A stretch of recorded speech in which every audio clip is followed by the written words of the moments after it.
To the mothers and all the women who've cared for us. To the grandmothers, the spiritual mothers, and the waiting mothers. To the foster moms, the single moms, and the stepmoms. To the mentors, friends, guardians, and guides. To those who loved us, taught us, and showed us the way. To those who carried us, held our hand, and watched us grow. To those who experienced blessing this year, and to those who went through loss. To the heroic women all around us, we want to say, thank you. Thank you for your courage, your kindness, and your faith in God. Thank you for shaping us, nurturing us, and walking with us through life. Thank you for showing us what it looks like to love and follow Jesus. Thank you for your prayers, your wisdom, and for never giving up on us. Thank you for boldly stepping into this high and holy calling. Thank you for the long nights and the short years, and for the incredible joy. Whether this is a day of reflection, rejoicing, or remembering, we acknowledge you, we honor you, and we thank you today. Happy Mother's Day.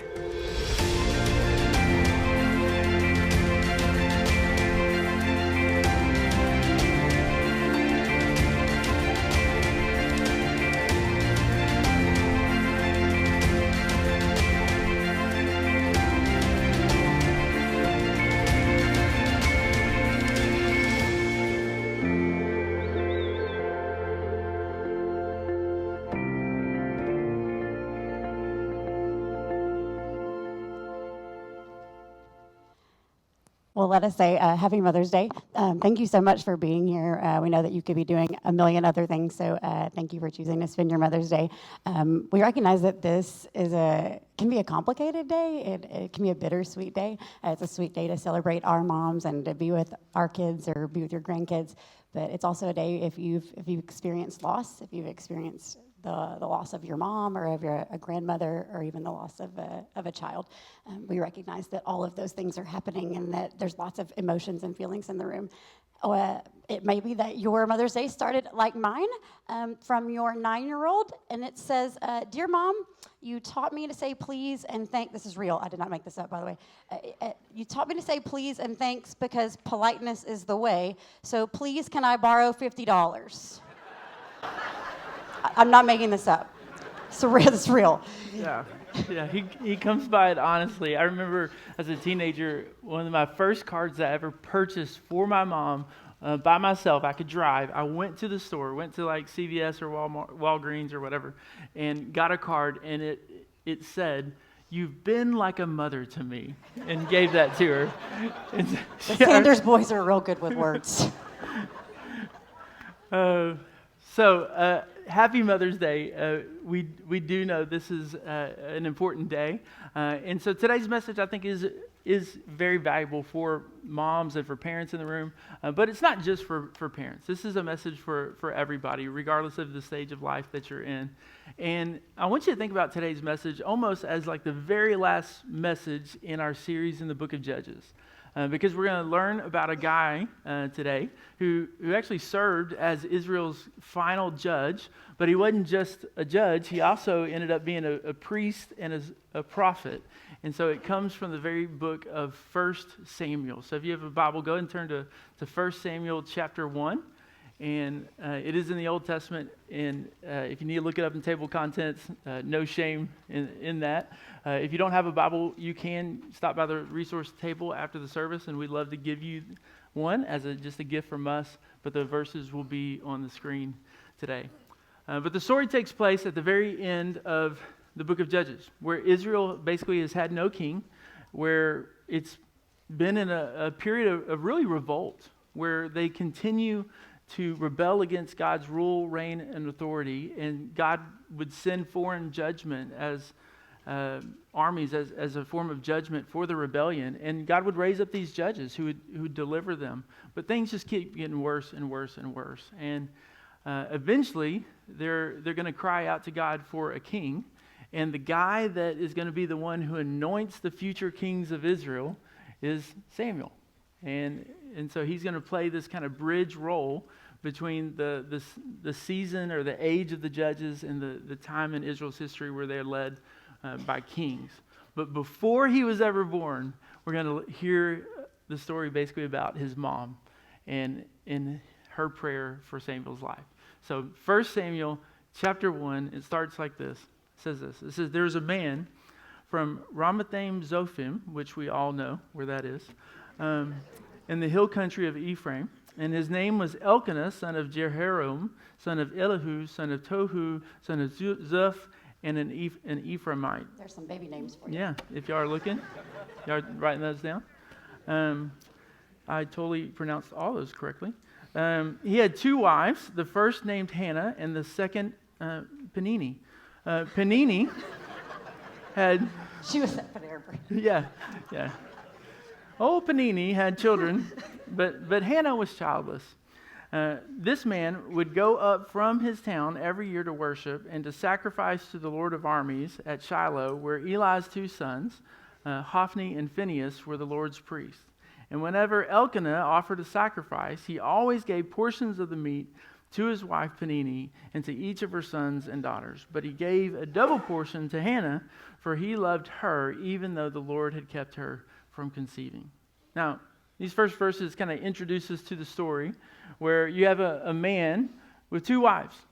And you find out that the first wife, Hannah, is not able to conceive, but the second wife has lots of kids. And we don't know this for sure, but most likely the situation is that as a result of Hannah not being able to bear children, that he chose to add a second wife, because for them in that culture, the ability to carry on your family name and legacy was everything. It was a huge part of life. And so they didn't have like a foster care system, an adoption. Like they're going to look and say, okay, I've got to find someone who can give me a son. And so he adds a second wife, but he still very much loved his first wife. And towards the end, we see where it says, like, the Lord kept her from conceiving.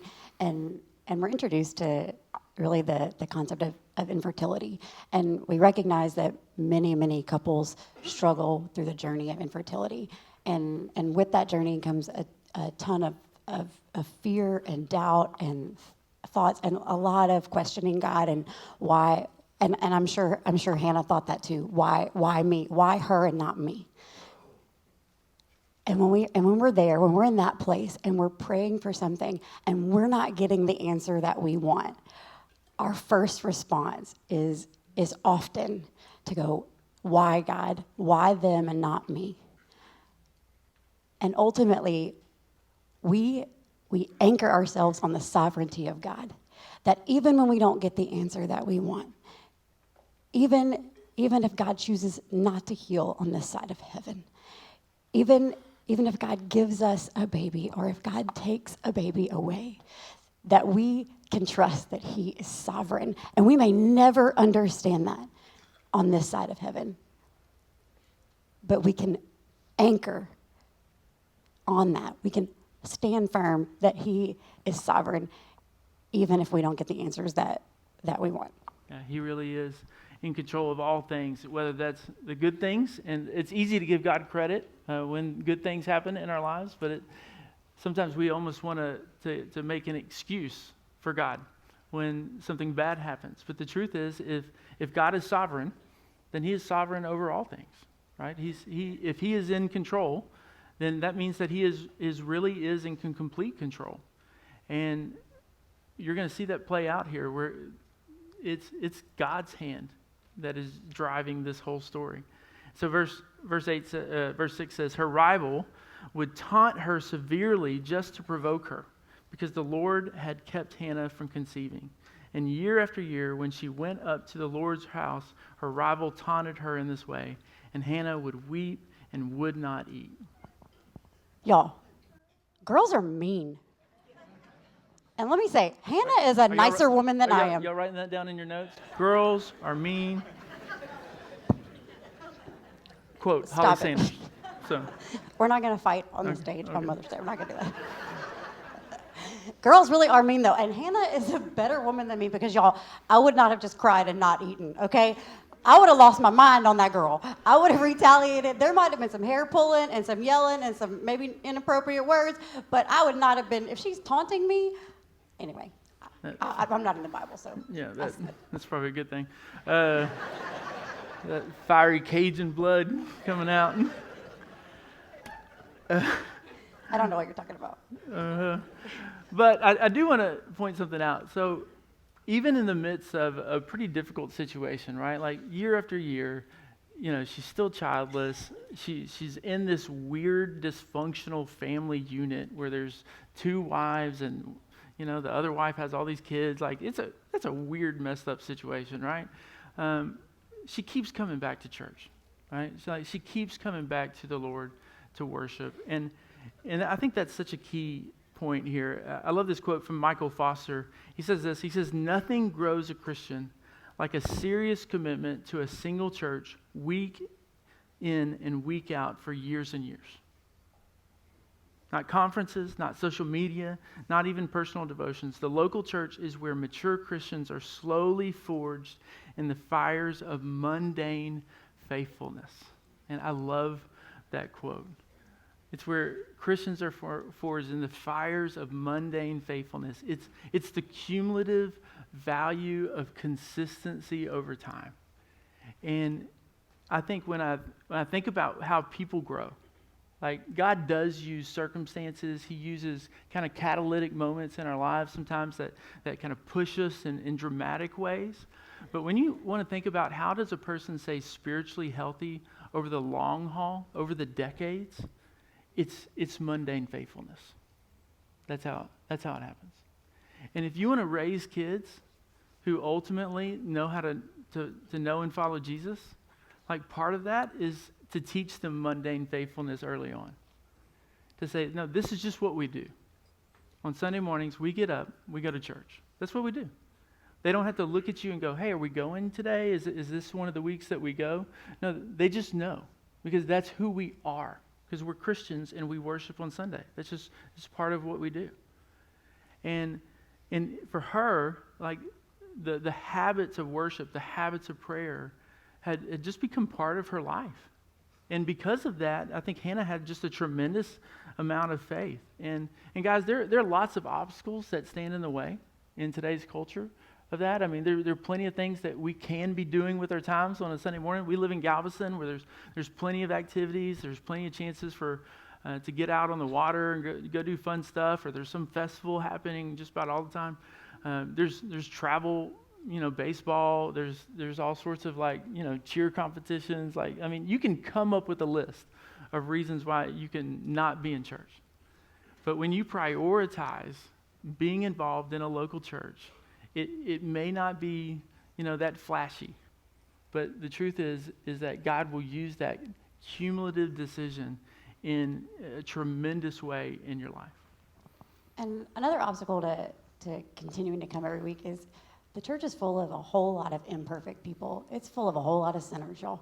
And when you get in relationship, when you get in close proximity with a whole bunch of sinners, you're probably going to hurt somebody's feelings, and somebody's probably going to hurt your feelings. And those relationships start to get kind of messy. And if you don't do the hard work of kind of working through those things, then that can totally be a deterrent from continuing to come week after week. Because you're like, I don't want to go see that girl. I don't want to see him. I don't know if dudes struggle with that, but girls do.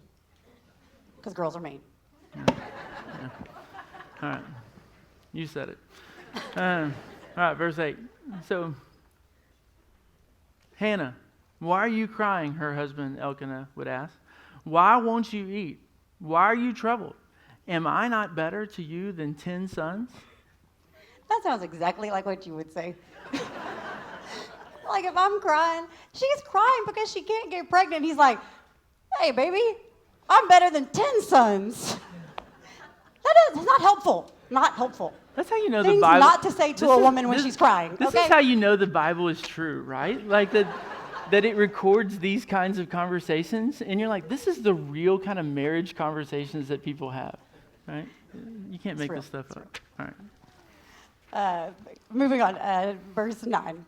On one occasion, Hannah got up after they ate and drank at Shiloh. The priest Eli was sitting on a chair by the doorpost of the Lord's temple. Deeply hurt, Hannah prayed to the Lord and wept with many tears.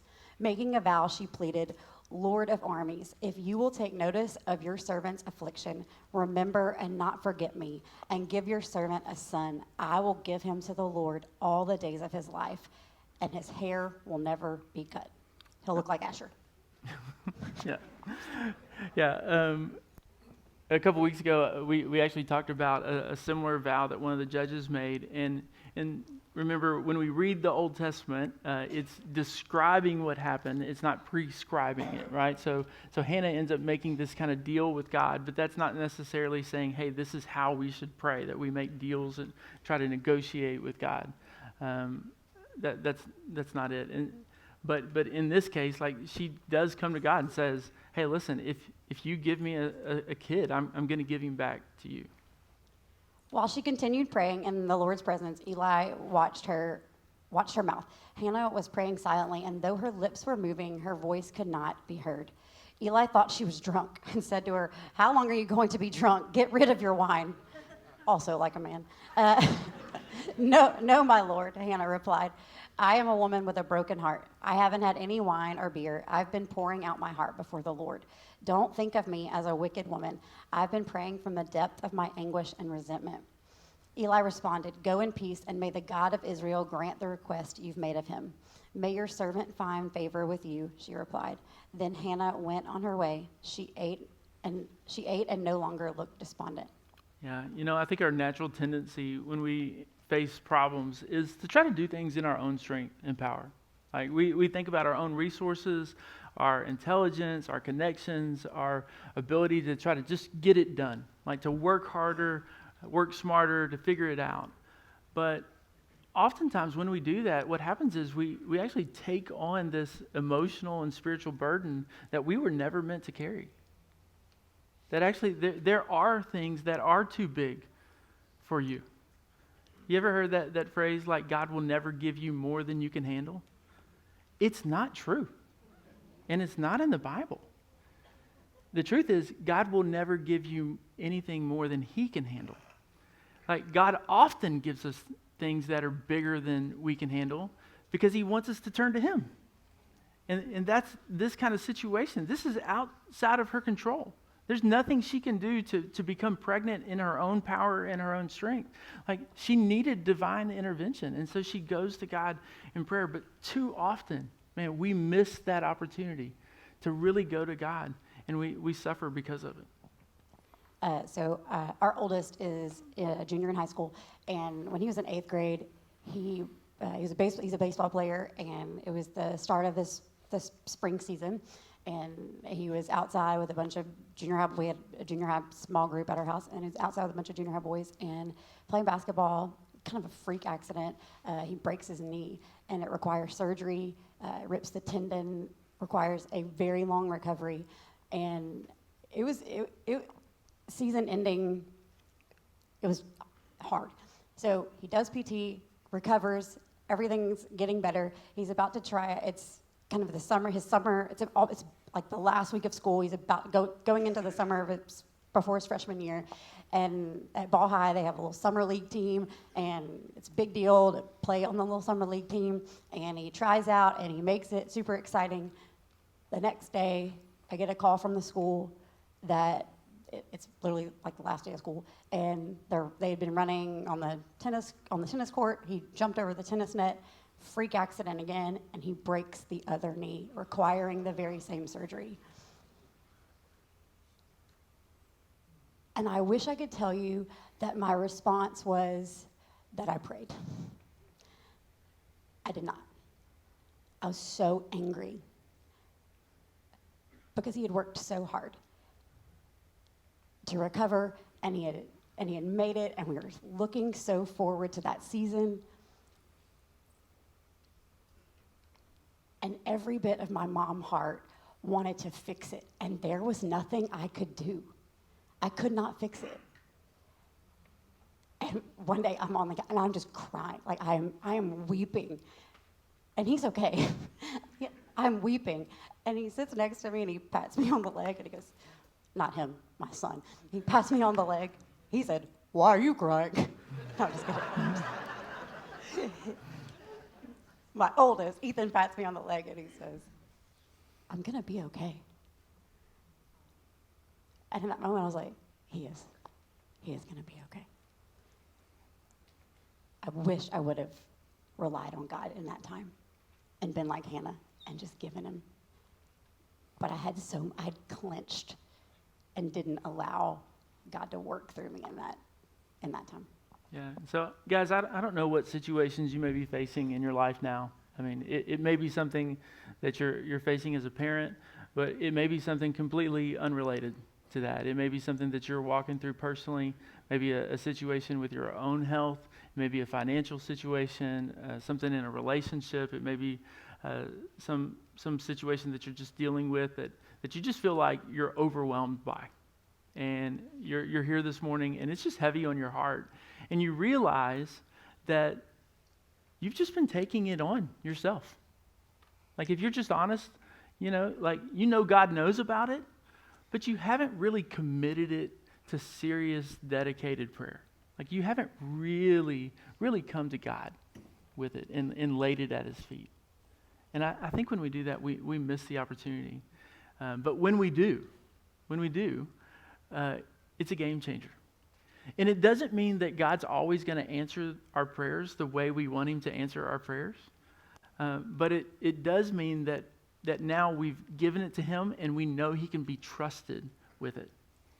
And so Hannah prays this prayer, and there's a sense of relief, right? There's a sense of peace knowing that, hey, this is in God's hands. And regardless of how things go, I know that God loves me, that he is a good God, and that he is in control. And she trusted him with it. And here's what happens the next day. It says, verse 19, it says, the next morning, Elkanah and Hannah got up early to worship before the Lord. And afterward, they returned home to Ramah. Then Elkanah was intimate with his wife, Hannah, and the Lord remembered her. And after some time, Hannah conceived and gave birth to a son. And she named him Samuel because she said, I requested him from the Lord. Now, the name Samuel in Hebrew means God has heard. And in a very real sense, you can imagine this, that Hannah names her son Samuel because he has heard her request for a son. Like, she's been praying for the ability to get pregnant and to have a child for literally years and years and years. And so she feels like God has heard her prayer. But also, when you step back, you look at it, this is also a bigger picture of what God is doing in Israel's story, where Israel is now crying out because it's been living in this cycle of sin. And for generations, they've been dealing with, the judges and foreign armies and oppression. And you have people who are crying out to say, God, is this it?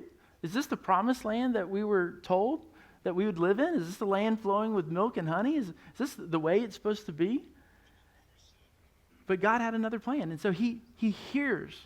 And the people at the time didn't know that God would use Samuel in a really special way to be the guy who's the bridge between the judges that would one day anoint King Saul and then eventually anoint King David. They didn't know, but God did. God was hearing their prayer. See, God hears both the individual parts of our story, but he can see our story and the big picture at the same time. And I'm so thankful that that's the kind of God that we serve, that as we pray, and we're going through the things that we go through in our personal lives, that God is somehow interweaving our own personal stories and your personal stories and your personal stories and your personal stories. And he's weaving them all together with his grand narrative of what he's doing in our community and what he's doing in the world. And he puts it all together. He works it all together for his glory and our good. And that is a God that is worthy of our praise. It's worthy of our worship. It really is amazing. So kind of wrapping up the story, verse 21, when Elkanah and all his household went up to make the annual sacrifice and his vow offering to the Lord, Hannah did not go and explained to her husband, after the child is weaned, I'll take him to appear in the Lord's presence and to stay there permanently. Her husband Elkanah replied, "Do what you think is best, and stay here until you've weaned him. May the Lord confirm your word." So Hannah stayed there and nursed her son until she weaned him. When she had weaned him, she took him with her to Shiloh, as well as a 3-year-old bull, half a bushel of flour, and a clay jar of wine. Though the boy was still young, and she took him to the Lord's house at Shiloh, then they slaughtered the bull and brought the boy to Eli. "Please, my Lord," she said, "as surely as you live, my Lord, I am the woman who stood here beside you praying to the Lord. I prayed for this boy, and since the Lord gave me what I asked him for, I now give the boy to the Lord. For as long as he lives, he is given to the Lord." Then he worshiped the Lord. Then she worshiped the Lord there. So what does it mean? What did it mean for Hannah to give Samuel to the Lord? Well, what it didn't mean is that she dropped him off at the church nursery and didn't pick him back up till he was 18. That's not what it means for you. Don't do that. There's not a boarding school here. But what it did mean for her is that she brings him to Eli, and he's raised in the tabernacle to serve in the tabernacle by the priest. And what she didn't, so she wouldn't see him grow up. She wouldn't see all those things. But at the time, she had no idea the significant role that he would play. That he would then, not only would he be the last judge, would he be a prophet, but that he would then anoint the first king and then anoint David. She had no idea who he would be. But she was obedient to giving him to God. Yeah, and I think that begs the question for us as parents, are we willing to give our kids to the Lord? And it's not the same, right? Like, it's description versus prescription. So it's not about like bringing your kids and dropping them off for 18 years, but it is the same in the sense of like saying, hey, this kid's not mine. Like, God gave me this kid to steward. Like, I'm a manager. I'm a caretaker of a precious gift. But ultimately, this is his kid that I get to take care of. And I want to basically use my life. I want to use this opportunity to point the kids that are in my house or in my sphere of influence. And some of you guys, whether that's grandparents or your aunts and uncles, or maybe you've got cousins or even just neighborhood kids or kids here in our church, you volunteer, but you see yourselves as to say, hey, what does it look like for us to really dedicate ourselves to this next generation? To make sure that they know and follow Jesus. And for us to make the necessary sacrifices to do that. Because to be clear, it's one thing to say you want your kids to be involved in a local church. It's one thing to say you want them to follow Jesus. But as a parent, there actually is a cost to that. It just doesn't happen naturally. It means that you actually have to model that in your home. Like, you can't just tell them to do that. You actually have to show them what that looks like. It means you have the responsibility of driving them to church. Not just on Sunday mornings, but then chances are maybe they want to be involved on Wednesday nights as they become a teenager. Or they want to go on a mission trip, and you have to sacrifice financially so that they can go to a mission trip or a summer camp. Or they want to volunteer and use their time. And that's a little scary, because then all of a sudden your kid wants to go serve overseas and spend some time overseas. And that you're like, well, why can't you just serve here close to me? Like that, I don't want you to move away. I want you to serve where I can see you and be with you. Like, it's a sacrifice. But as parents, we have to be open-handed with what God has given us and say, ultimately, man, these kids, man, I love them, but God, they're yours. They're your kids. And I give them back to you. And not only do we want to do that as parents or as grandparents or aunts and uncles, but we want to do that as a church. And so what does that look like for us as a church? And I don't know where that sits for you, whether you're a student or you're a parent or you're a grandparent or you're done raising those kids. But what does it look like for us as a church to do whatever we have to do to stack the deck for the next generation to know and follow Jesus, because the odds are stacked against them. The odds are stacked against the next generation of Galvestonian kids. And if you don't know that, I want you to go walk the halls of Ball High School. And they need as many trusted adults in their life to communicate to them that they matter, that they matter to an adult, that they matter to God. And so what does that look like for us as a church? What does that look like for you in your life? Is it a thing that can you volunteer in some next generation ministry? Can you give for a kid to go on a mission trip or go to a camp or whatever? What does that look like for you to be involved in that? It really is, I think, the most important strategic decision that we could make as a church is to invest in the next generation. Because here's the deal, and we say this all the time, guys, 100 years from now, the only thing that will matter is a person's relationship with Jesus, right? 100 years from now, it won't matter what their GPA was. It won't matter how good they were at pickleball. It won't matter how popular they were, how many followers they had on Instagram. 100 years from now, the only thing that will matter is, did they know Jesus? Yes or no? And if that's true, then it's worth giving it all, right? Like it's worth leveraging our lives for. And so I want to invite you to just take a moment in prayer. I don't know how this message has hit you this morning, whether you're a parent or maybe you're not a parent, but you're just thinking about the next generation this morning. But just take a moment just to bow your head for a moment. I want you to think about this. Think about the next generation in your life, whether that's your kids or it's your grandkids. Maybe you've got nieces and nephews, but just ask the Lord to put the next generation on your life. If you're a teenager in the room, think about maybe, do you have brothers or sisters? Do you have friends that don't know Jesus? And who are people in that next generation that maybe God has placed in your life that you could have influence with? And then as you're thinking about their names, you're thinking about their faces, would you just dedicate yourself to the Lord today? And say, God, I want to be used by you so that the next generation can know and follow Jesus. God, even when it's inconvenient,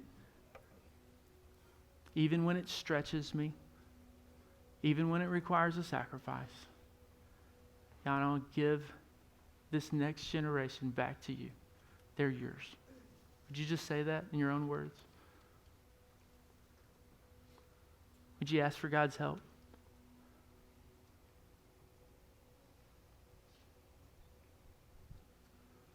Others of you, maybe this morning you're facing situations in your life like Hannah that you can't solve in your own strength and your own power. You feel like your back's up against a wall. There are no answers. And you just need God's intervention. You need God to show up in a powerful way, in a supernatural way. And today, you have the opportunity just to ask for God's help. Would you do that? Instead of relying on your own strength this morning, will you come to Him? Say, God, I need you to step in. I need your power at work.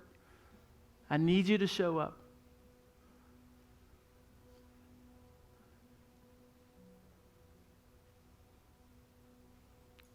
Heavenly Father, there are prayers going up all across this room. Lots of different situations. But in all of them, God, you hear our prayers. You hear our cry. And we know that you are good and you work all things together for your glory and our good. God, we trust you. Pray this in Jesus' name. Amen.